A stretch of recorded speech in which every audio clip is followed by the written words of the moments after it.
This lesson is 5.1, part 2. We're talking about trigonometric identities still. This time we're going to talk about cofunction identities and even and odd identities with relation to trig functions. So sine theta and cosine theta. I have a graph of sine x and cosine x graphed here. We see that we know what the graph of sine x looks like. It goes through 0, then it goes up, then it goes down, and cosine x at 0 is equal to 1, and then it follows the same sort of pattern. And actually, cosine x has a phase shift of basically minus pi over 2 of sine x. If we look at those two graphs, we get the same values. And so we can come up with some cofunction identities for sine and cosine, and this will also hold true for tangent, cotangent, and secant, cosecant. And that identity says that cosine of pi over 2 minus some theta is equal to sine of that theta. So let's look at if we plugged in, for example, pi. So for this first one, sine of pi happens right here, and we get the value of 0. Well, cosine of pi equals -1, but that's not what we're doing, right? We're saying cosine of pi over 2 minus theta, which would be pi over 2 minus pi, which would be negative pi over 2. And look, we also get on our cosine graph a 0.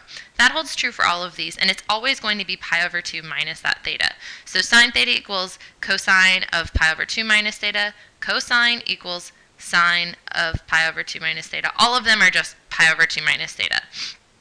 Okay, so those are all our cofunction identities. That's all you need to know if you remember those equations. Even in odd identities, we remember from last semester we learned about an even function is one that is reflected about the y-axis. For example, we know that x squared is an even function.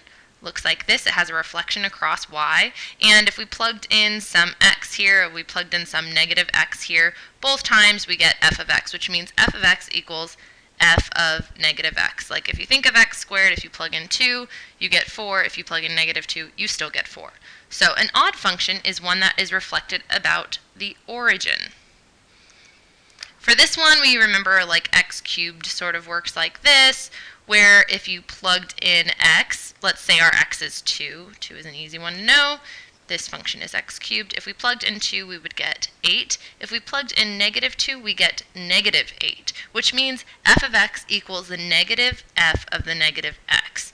That's also the same as if you were to write f of negative x equals negative f of x, if you divided everything by -1. These two things are equivalent. So let's look at our trig functions and see which ones of these are even or odd. Cosine of x and secant of x looks like we have a reflection across the y, and we do. So these are both even and even. And sine of x looks like we have a reflection across the origin. We do. So does cosecant x, tangent x, and cotangent x. These functions are all odd,